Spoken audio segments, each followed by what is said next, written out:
Several years ago in Isoko Kingdom, there resided a man named Ozroke. He was a famous merchant in Isoko Kingdom, hailing from a prominent family deeply involved in farming. The Ozrokes provided jobs to numerous youths in the village. Despite his wealth, Ozroke faced a personal challenge: childlessness. Within the confines of his home, he ruled with an iron fist, for it was said that his anger could shake the very foundations of his humble abode, leaving echoes of fear in its wake. His first wife, Odrugo, was a piece to all his chaos. Ozroke, driven by a relentless pursuit for expanding his family, particularly longing for a son to carry his legacy, he made the decision to marry two more wives. First, he married Ugoma, then Mesoma. However, to his dismay, it seemed that each woman he wedded became unable to conceive, leaving him childless in his quest for an heir. Years had passed, and Nna Ozroke's first wife, Nneojugo, brought joy to his household when she conceived. The atmosphere was charged with anticipation as the midwife emerged from Odrugo's hut, cradling the newborn. Anxiously awaiting news, he locked eyes with her, trying to discern the outcome. "The gods have smiled upon your family now, Ozroke. It's a baby girl," the midwife announced, her smile radiant as she presented the child to him, invoking blessings upon the newborn. The moment their eyes locked, he knew this little bundle of joy already had him wrapped around her little fingers. Ozroke accepted his daughter, cradling her tenderly, as he named her Adaku. Following Adaku's birth, each of Ozroke's wives subsequently gave birth to sons, fulfilling his desire for male heirs. Amidst the joyous occasion, tales of Ozroke's bond with his daughter began to spread like wildfire. While many admired their close relationship, others couldn't help but feel envious that Ozroke had chosen his daughter as an heir. Indeed, Ozroke and Adaku were inseparable. Their bond strengthened with each passing day, a testament of the deep love between father and daughter in the heart of the Isoko kingdom. Ozroke's home, unlike many polygamous households, was peaceful and close-knit. Each child felt fortunate to be nurtured by three mothers. The women of the house cooked together, they shared jokes, and spent equal family time with each other. Adaku, the only daughter, loved to sing, often creating tunes to honor her father's wives. She took on motherly roles for her younger siblings, who feared disappointing her more than their own mothers. Adaku was well protected in Isoko Kingdom. With 8 brothers, she was her father's right hand, never defying his words.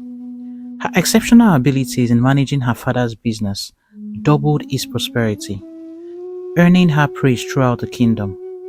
Adaku became the most sought-after maiden, with many wealthy men proposing alliances with her successful family. Nna Ozroke, being very protective, decided that his daughter would not marry just any man. He needed assurance that Adaku would receive the same love and respect he had given her.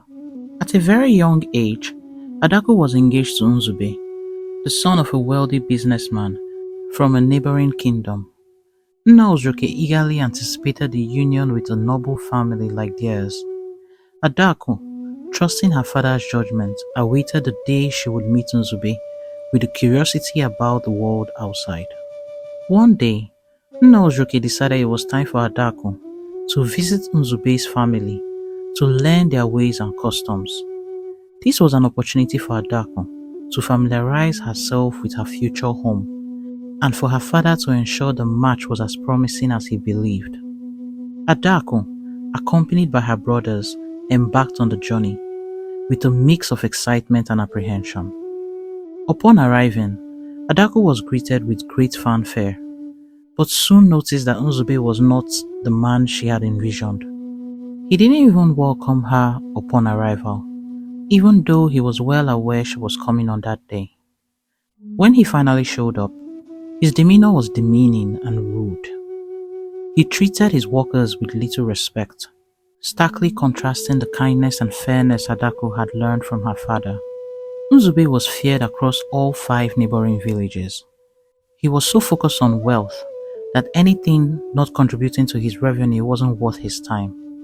Despite Adaku's attempts to make conversation, Nzube remained distracted, often scolding his workers, boasting of his achievements, or patronizingly telling Adaku how her life will improve after their marriage. His demeaning comments about her father, who built wealth on honesty and hard work, felt like a stab to Adaku's heart. When she attempted to express her distaste, Nzube walked out indifferently. Adaku had been in the village less than 24 hours and already started to miss home after her brothers left.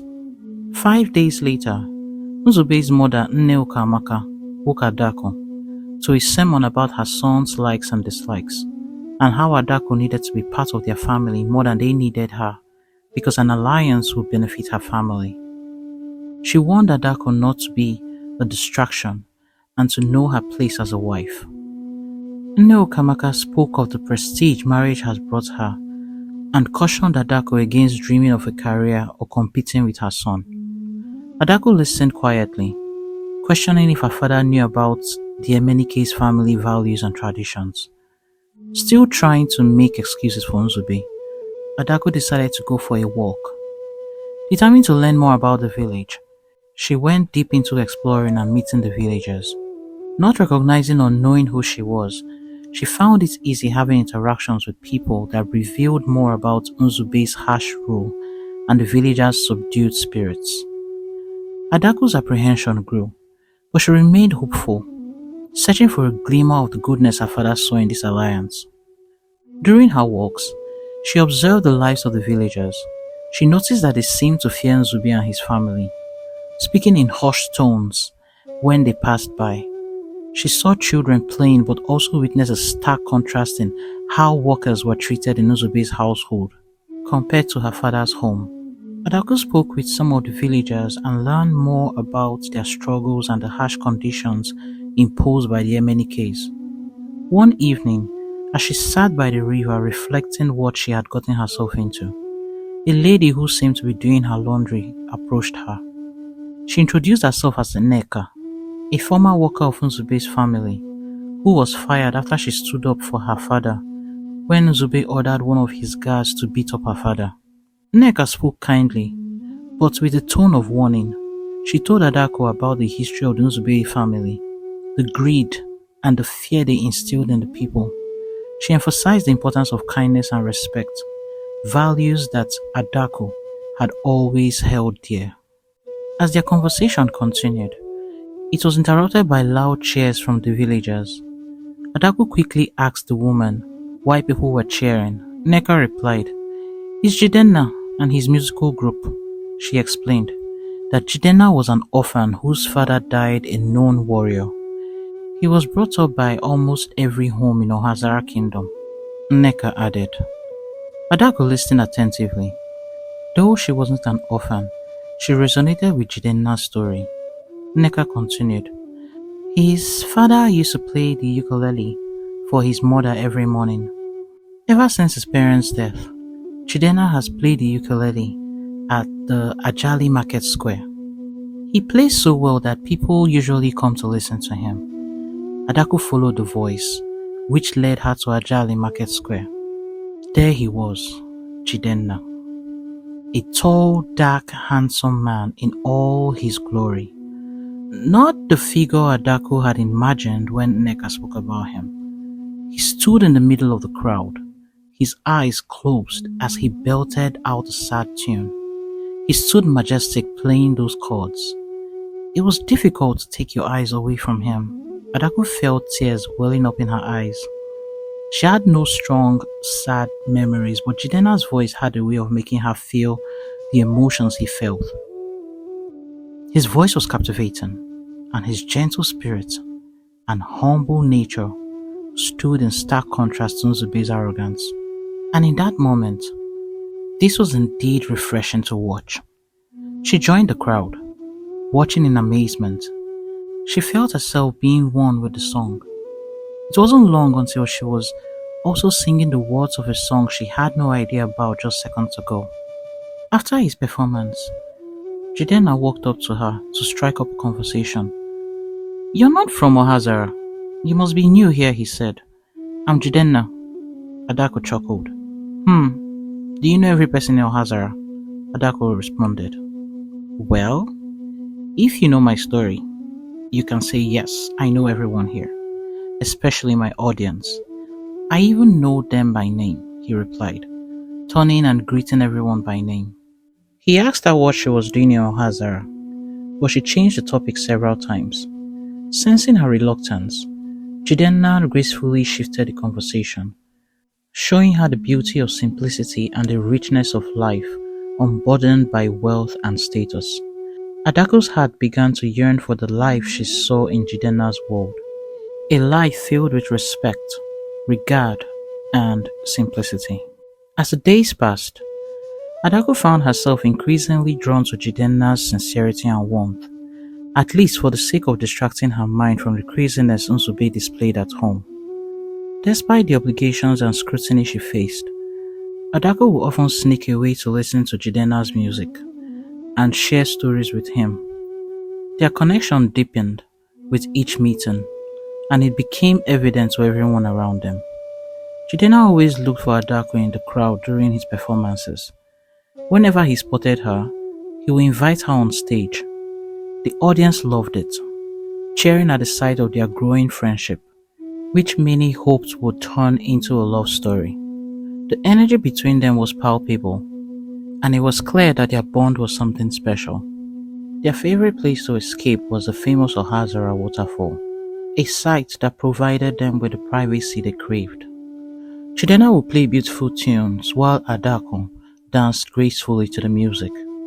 The sound of the waterfall and the melodies from Jidenna's instrument created a magical atmosphere, making their moments together even more precious. To avoid prying eyes and gossip from the villagers, they often sought secluded corners where they could spend quality time together undisturbed. These stolen moments were filled with laughter, shared dreams, and heartfelt conversations that further solidified their bond. They found solace and joy in each other's company. It was a connection built on mutual respect, admiration, and a deep understanding of each other's struggles and desires.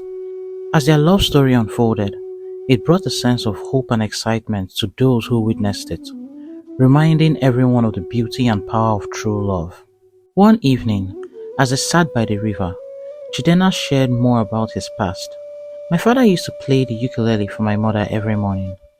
After he died, my mother couldn't bear the heartbreak and passed away soon after. I've been playing ever since to keep their memory alive."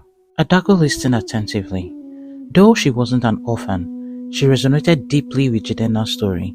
She also shared more about her family with Jidenna. Speaking of being brought up in a happy and peaceful home, she spoke about everything but left out the part about being betrothed to Nzube. She could clearly see there was a spark between herself and Jidenna and feared ruining it. She admired the fact that Jidenna wasn't intimidated by her father or her success. Instead, he praised her and encouraged her to accomplish more. Meanwhile, word was sent from Adaku's father, Nna, inquiring about how things were progressing. Feeling guilty about her growing bond with Jidenna, Adaku decided to give Nzube another chance. She tried spending time with him at the farmlands, but each day with him was complete chaos. Nzube would demean her in front of his workers, make her feel unwelcome, or question her contributions, insisting that her place was in the kitchen. This went on for a while, and Adaku found herself slowly withdrawing into her shell, exactly what was expected of her as a woman entering the Emenike family. She felt herself losing her identity day by day, a transformation that brought nothing but joy to Amaka. Amaka believed Adaku was too ambitious for her son, and feared she would compete with him in the future. Months passed, and it was like the longer they stayed away from each other, the more they yearned. They looked forward to rekindling their bond at Ajali Market Square, their most treasured part of the day. Jidenna opened up to her about his connection to her and how drawn he felt. He spoke how most of his recent music compositions were inspired by her absence these past months. One day, he told her to go home and think about his proposal, asking for an answer the following day. Nzube, being the ever-busy mogul, didn't even notice Adaku's absence, but his mother, Amaka, noticed. She had a maid stalk Adaku for days. When Adaku returned, Amaka warned her not to bring shame upon their family, emphasizing how Nzube was going to elevate her father's business with new connections and alliances. That night, as Adaku lay in bed, she was torn between her duty to her father and her feelings for Jidenna. Her father's command was clear. She was to marry Nzube and secure the alliance, but her heart desired the authenticity and love she had found with Jidenna. She resolved to open up to Jidenna about her betrothal to Nzube, so they could plan their next steps. She knew Jidenna was the kind of man who would fight for their love. All he needed was her encouragement. As she closed her eyes to sleep, she hummed Jidenna's songs, smiling to herself. The next day, Adaku set out to speak to Jidenna about everything but was stopped by Amaka, who informed her that her brothers had arrived. A worried Adaku hurried to the gate to see them. Just by looking into their eyes, she knew something was wrong. They asked her to come home with them immediately. Shaken by their demands, yet worrying for Jidenna, who would be waiting for her at their usual spot and venue for her decision to his proposal, she decided to go back home. Upon reaching Isoko Kingdom, Adaku was faced with the heartbreaking sight of her father, lying helplessly on his bed. Confused and distressed, she went to him and lay beside him. It looked like he was using his last bit of strength to welcome her. Adaku learned that her father had suffered a stroke. He asked about her adventures in Ohazara. Trying not to break her father's heart, Adaku spoke about everything that went on between herself and Jidenna without mentioning names. Her father, thinking she was speaking about Nzube, felt at peace. He stretched forth his hand and blessed Adaku and Nzube's union, then took his last breath. Adaku felt an overwhelming wave of grief and confusion. Her father's blessing was meant for a union she no longer desired, and his final moments were spent under a misunderstanding. The weight of her duty to her father clashed painfully with the love she felt for Jidenna. As she stood beside his lifeless form, she realized she had to find a way to honor his memory while staying true to her own heart. Over in Ohazara Kingdom, Jidenna searched helplessly for Adaku among the crowd as usual, but she was nowhere to be found. He wondered if his proclamation of love to her had chased her away. Just then, he noticed Amaka in the crowd, sitting majestically as she listened to him play. After the session, Amaka approached Jidenna, offering him a lucrative contract to compose a song for her son and his bride-to-be for their wedding. She explained how the song should mirror the love they shared and mentioned that she had found out he was her future daughter-in-law's favorite musician, so it felt fitting to hire him for the job. She elaborated that Adaku had to hurry back to her people to confirm their alliance. Innocently, not putting the pieces together, Jidenna was thrilled. He planned to use the money to set a music career on track and be able to afford the lifestyle needed to take care of Adaku. However, just when he thought it was an innocent contract, he was shocked to learn that the bride of the so-called wedding was his very own Adaku. Jidenna looked stunned. He went through several emotions at the same time. Amaka realized that Jidenna knew nothing about her son's betrothal to Adaku. She smiled. Seeing the realization dawn on Jidenna's face, she walked away knowing her work there was done. As the truth settled in, Jidenna's heart ached. He felt betrayed and confused, but he also knew he couldn't give up on Adaku without a fight. He resolved to find a way to reach her and uncover the whole story. Far away in Isoko Kingdom, Adaku, grieving her father's death and wrestling her own sense of duty and love, will soon have to face the reality of her impending marriage to Nzube. With the preparations of her father's burial on the way, Adaku withdrew into herself.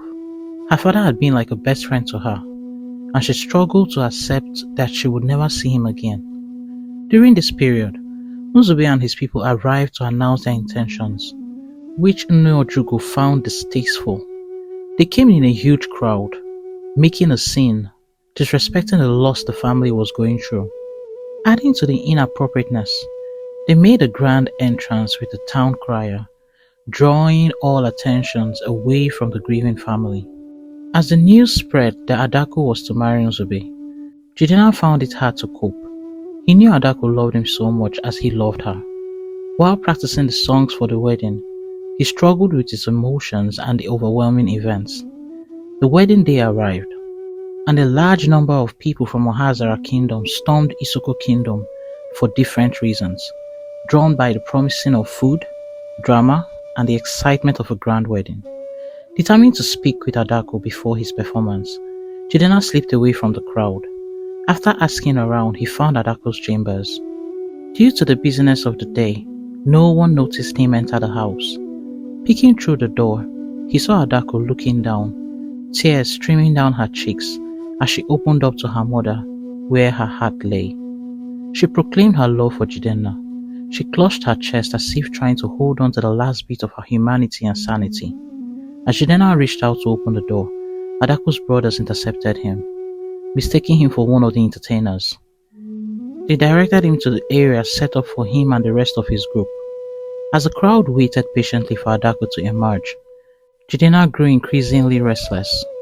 It wasn't long and Adaku appeared before everyone, looking beautiful but devoid of a smile. She was handed a glass of palm wine to present to her husband as tradition demanded. Jidenna began playing his ukulele, and Adaku closed her eyes, absorbing the moment. When she opened her eyes, she saw her father standing before her. It felt like time stood still. He smiled, expressing his pride, and complimented her on how beautiful she looked. He assured her that more than anything, he needed to know she was happy, now that he was gone. He hugged and planted a gentle kiss on her forehead. Just then, like magic, the song began. Adaku's eyes met Jidenna's as he walked up to her, with a crowd of Ohazara villagers, showing their support as he serenaded her.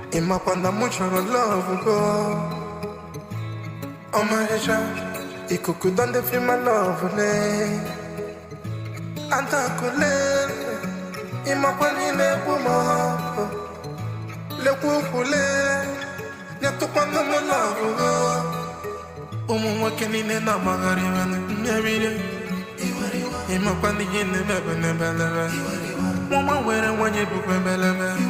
I don't go give up any time on marriage. Working in the Namagarivan. Imakani in the Nebelebe. Mama wearing when you book me belebe. I don't go give up any time on marriage. Jidenna confessed all he ever needed was her declaration of how she felt about him.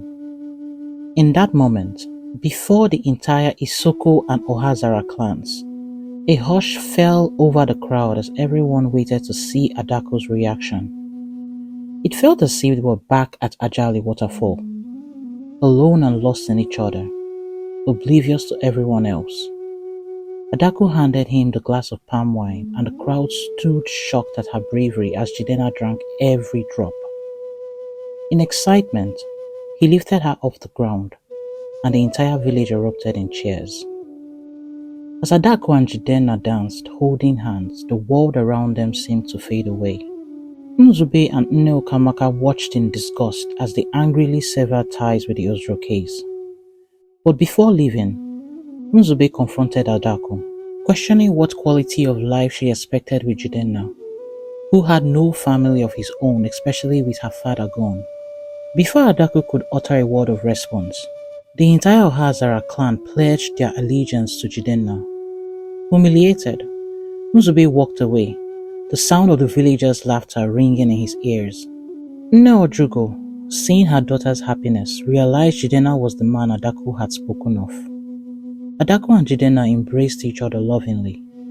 Just then, Nneodrugo noticed Nnozruki in the crowd, smiling and enjoying the celebration. His face reflected his approval. She took Jidenna and Adaku by their hands, gently pulling them back to reality, and began to bless their union. With loud cheers and jubilant dancing, Jidenna took over the singing, pouring his heart out to Adaku in a heartfelt rendition.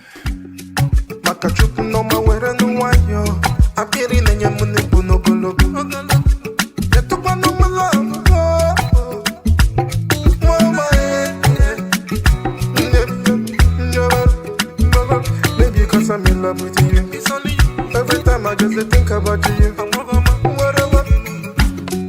Baby, I'm a funny in the Mama, where when you do I don't go give up any time on Narration. Working in the I'm a funny in the Mama, where when you do I don't go give up any time on Narration. This brings me to the end of the story. According to the famous quote by Alfred Adler, "Follow your heart, but take your brain along with you." The story of Adaku and Jidenna teaches us the importance of staying true to our hearts, despite societal and family pressures. Adaku's courage to choose love over obligation highlights the necessity of making choices that align with our values and emotions, ensuring a fulfilling life. The tale also prioritizes the importance of standing up against oppressive traditions and individuals. Jidenna's determination to fight for his love and Adaku's rejection of Nzube's arrogance reminds us to challenge unjust systems and seek relationships built on mutual respect and genuine affection, as these are the foundations of lasting happiness and community strength.